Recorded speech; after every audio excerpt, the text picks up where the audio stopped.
I might not be able to elaborate on all the areas that we considered for amendments, but I will mention a few which are of interest to the public, such as the early voting, which means that people on essential duties will be able to have a week or two opportunity to vote earlier than the others.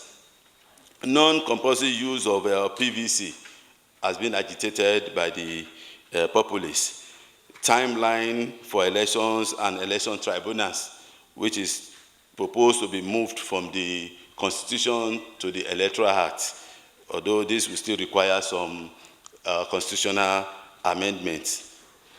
Voting by inmates, which already had a judgment compelling the INEC to ensure that inmates are also given their constitutional rights.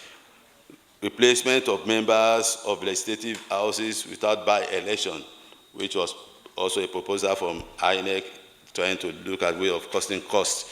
Transmission of results, political parties and internal democracy, amongst many others.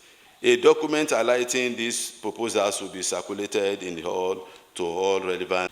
Elections are the lifeblood of democracy, and the legal framework that governs them must be robust, responsive, and reflective of the realities of our time. This public hearing is a clear demonstration of the leadership of the National Assembly as well as the Joint Committee to open governance and citizen participation.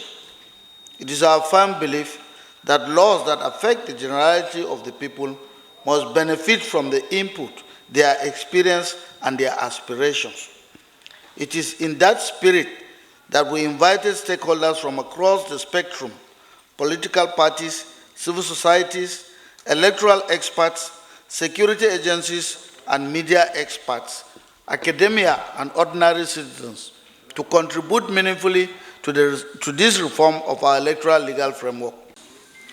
This effort will eventually culminate in the repeal of the Electoral Act of 2022 and the enactment of a new Electoral Act, which we hope to see signed into law well ahead of the 2027 general elections to enable the Independent National Electoral Commission, INEC, to be properly guided and adequately prepared.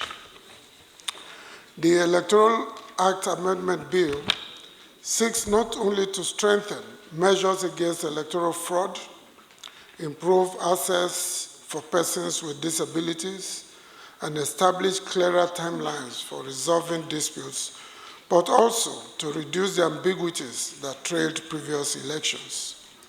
Our goal is to make elections less contentious, lower their cost through single-day voting, and make the process of party primaries more democratic and inclusive. Every generation of Nigerians must in its turn polish the mirror of democracy so that it reflects the truth of its age and the hope of its people. Laws like nations must adopt or they decay. The Electoral Act of 2022 served a noble purpose, but experience has taught us that perfection is a pursuit, not a possession. The law we make today must correct the weakness of yesterday and prepare the ground for the victories of tomorrow. Electoral reform is not just a technical exercise. It is the lifeblood of democracy.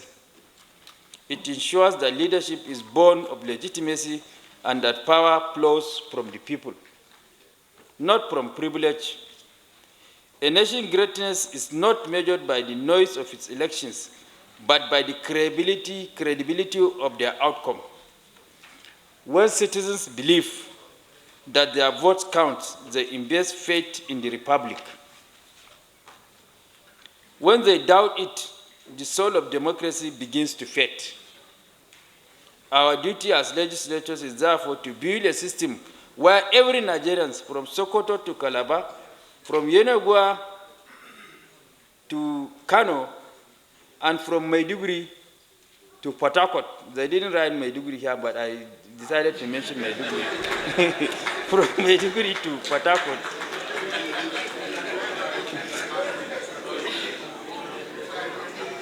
Knows that his or her vote is sacred and the process is shielded from manipulation.